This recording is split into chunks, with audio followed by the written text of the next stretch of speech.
خلق الله محمد وآله وصحبه ومن والاه، وبعد. قال عز من قائل: والذاكرين الله كثيرا والذاكرات. وقال النبي صلى الله عليه وسلم فيما صح عنه: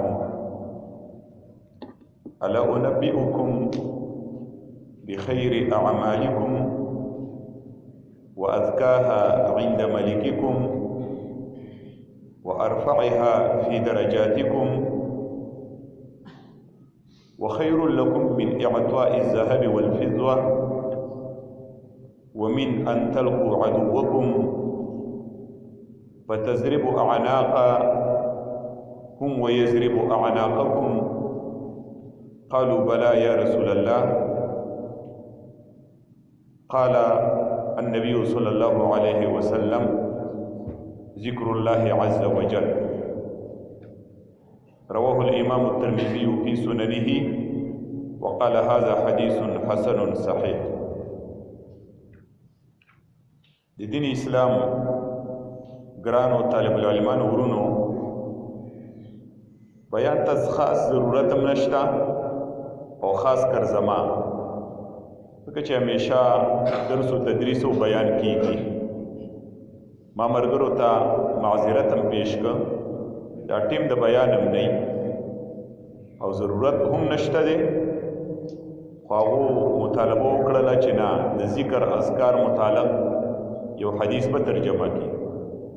نو انشاء الله تعالی ټیم ډېر نه نیسم، صرف دا لوستل شوی حدیث د دې لنډ حاصل ترجمه تاسو ته وکم او الله جل جلاله نه سوال کو چې الله په دې حدیث باندې موږ له عمل کولو توفیق راکړي. په دې بیانولو کې ماته د امام مالک رحمه الله تعالی علیه یو خبره رایات شوله. یو ورځ امام مالک مسجد نبوي کې درس کول، یو ماشوم راغی، کړکۍ نه ورته आवाज وکړ، ویل پاڅېږه مونځ وکړه. امام مالک درس بند کړ، ایسته په مانځه باندې ودرېده، شاګردان یې پرېښودل، 2 رکعته مونځ یې وکړ. کله چې د مانځه نه سلام واړه راغی، بېرته درس ته کېناست، چا ترې تپوس وکړ.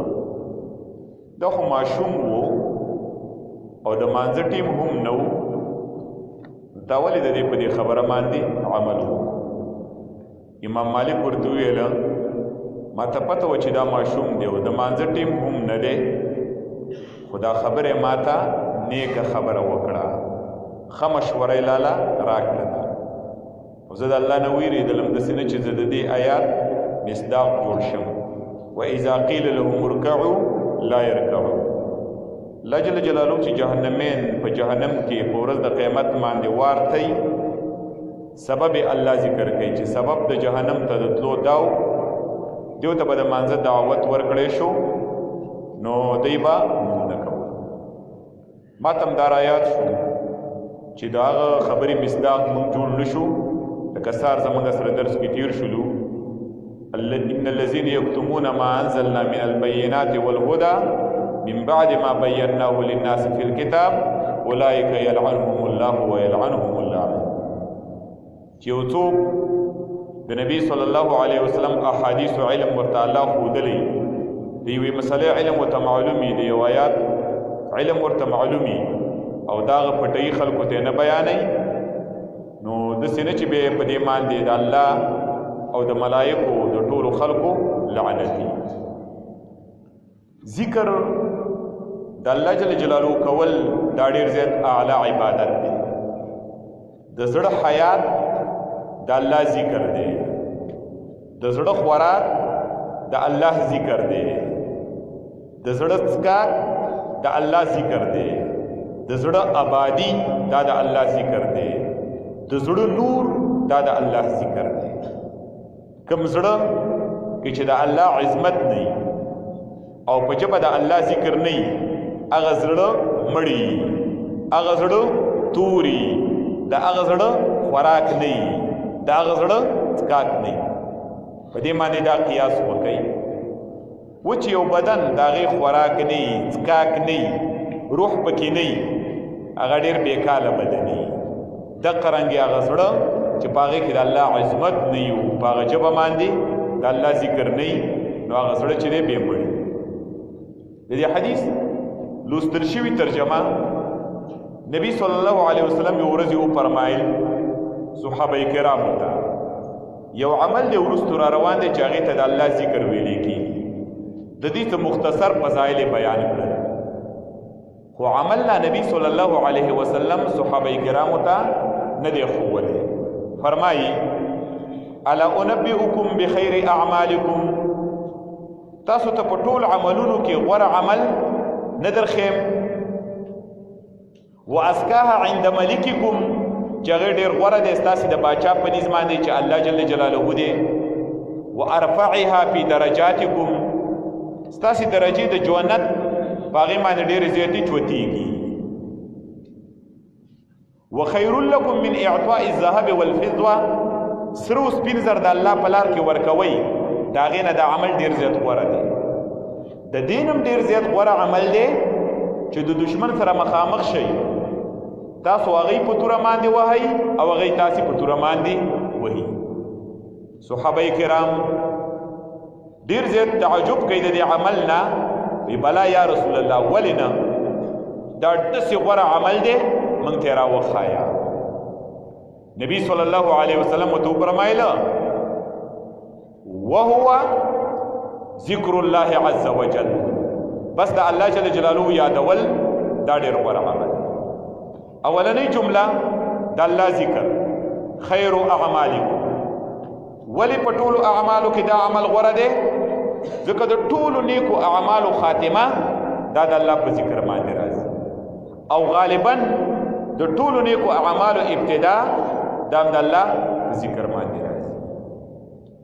که د دې بعضې اعمالو ابتدا تاسو ته معلومه وي لکه مونځ الله اکبر ابتدا د الله په ذکر راځي، که د ځینو اعمالو ابتدا تاسو ته معلومه نه نو د هر نیک عمل په سر کې بسم الله یادولي، او بسم الله د الله نوم دی، د الله ذکر. او دغه رنګې د هر نیک عمل خاتمم الله جل جلاله په ذکر باندې کړی ده. د مانځه متعلق الله فرمایي د 5 وخته فرضي مانځه، فاذا قضيتم الصلاه فاذكروا الله قياما وقعودا وعلى جنوبكم، چې مونځم ادا ک الله یادوي په ولاړې، په ناستې، په اړخ باندې. د جمعې د مانځه متعلق الله جل جلاله فرمایي فاذا قضيت الصلاه فانتشروا في الارض وابتغوا من فضل الله واذكروا الله كثيرا. د جمعې مونځ چې ادا شو به تجارت طلب کوئ او د الله جل جلاله ذکر کوئ.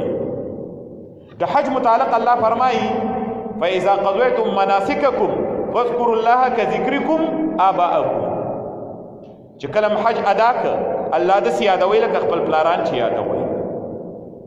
د روژې متعلق الله فرمایي د روژې بحث چې کله خلاصیږي سورت بقره کې الله فرمایي ولتکملوا العدة ولتکبروا الله على ما هداكم. دا روژه چې کله خلاصیږي نو د الله ذکر کوئ، ولې الله جل جلاله تاسو ته هدایت کړی دی. نو افضل اعمالکم خیر اعمالکم، نبی علیہ الصلوۃ والسلام وایي تاسو ته نه ښیم. دارنګې دویم فضیلت د دې ذکر چې نبی علیہ السلام ښوولی دی وازکاها عند ملککم، دا د الله جل جلاله په نظام باندې ډېر پاک عمل دی. څنګه دې ته پاک عمل ویلی دی؟ ځکه ذکر کې شرعي طریقه دا ده چې دا په پټه باندې ادا شي، په ځان لځای کې ادا شي، په زړه باندې ادا شي. نو دا خالی عمل دی د ریا نه. هر عمل چې کې د چا په مخ کې باندې به کې. روژه کې ټول خلک روژه‌ي، ته روژې. حج له چې ځي خلک دییني، صدقه چې چاله ورکې خلک دییني. که څوک د باندې خبر نه شي چې دا چاله ورکې هغه د باندې خبرېږي، مانځله چې راځي خلک دییني. هو ازکاها عند ملککم، دا ډېر پاک عمل دی د ریا نه عند ملککم.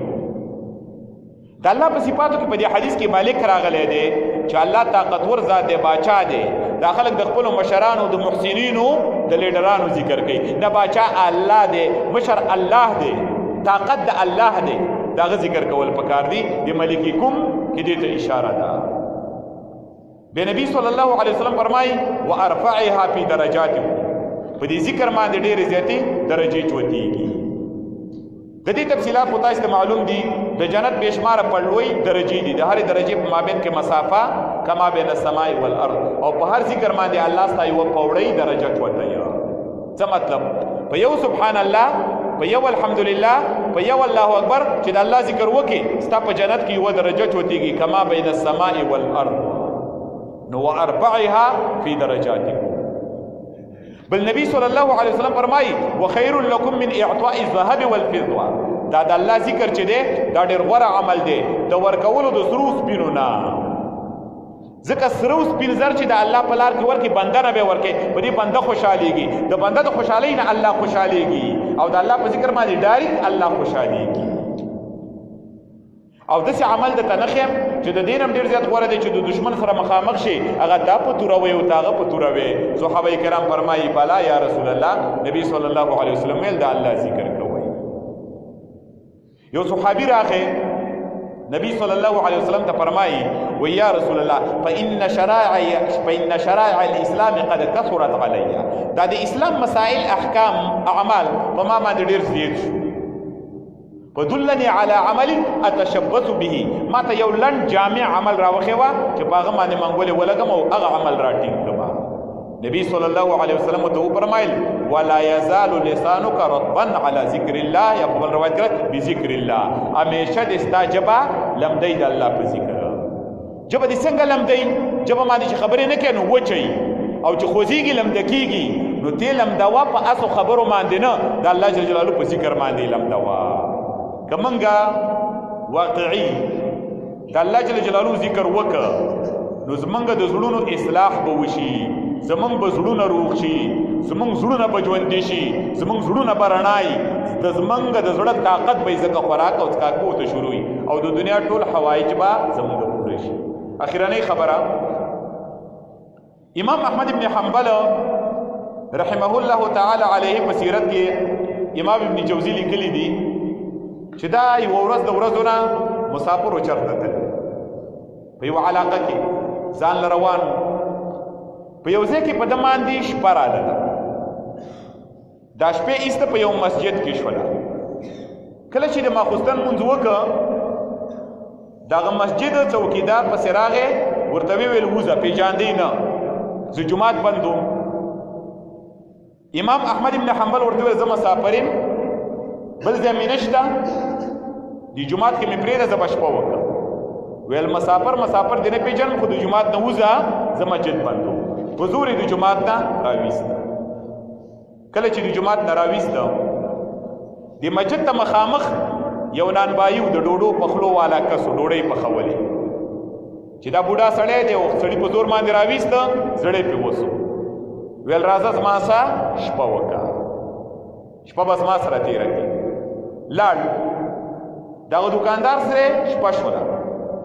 سهار وختي هغه راپاڅېد، د پېشمني د ټیم نه مخکې وړې اغږل او پیړۍ برابرولې د پخلي دپاره، او د الله ذکر یې کو. امام احمد ابن حنبل تعجب وکړ چې غریب سړی دی، خپله مزدوري کوي، وړه اغږي او پیړۍ جوړوي، او د الله جل جلاله ذکر کوي. ډېر زیات تعجب یې وکړ د دې سړي د دې حالت. یو خو یې د هغه سره ښه وکړله، شپې وله ورکړه، بل د هغه د الله جل جلاله سره دا تعلق او مینه محبت د الله ذکر، د دې نه ډېر زیات تعجب وکړ. نو امام احمد ابن حنبل ورته وفرمایل زه ستا نه ډېر زیات متاثره شولم، ډېر ښه انسان یې، ستا همیشه دا عادت دي چې داسې وختي راپاڅېږي او د الله ذکر کوي، او وختي راپاڅېږم، وړه تیاروم، او بس دا کې د الله جل جلاله ذکر هم کوم. بیا د امام احمد ابن حنبل دا تپوس وکړه ستا خو د الله سره ډېر زیات تعلق او علاقه ده، په دې باندې تا ته څه میلاویږي؟ سړي ورته وویله ما ته د دې الله په ذکر باندې زما چې په زړه کې څه وګرځي یا یو څه شی زه د الله نه وغواړم هغه ما ته میلاویږي، ځکه زه د الله ذکر کوم. حدیث راځي من کان لله کان الله له، چې ته د الله شي، خوله دې د الله د رضا دپاره، سترګې دې د الله د رضا دپاره، وږونه دې د الله د رضا دپاره استعمال، بس الله به ستا شي، ستا په رضا باندې به الله جل جلاله مرضی باندې کارونه کوي.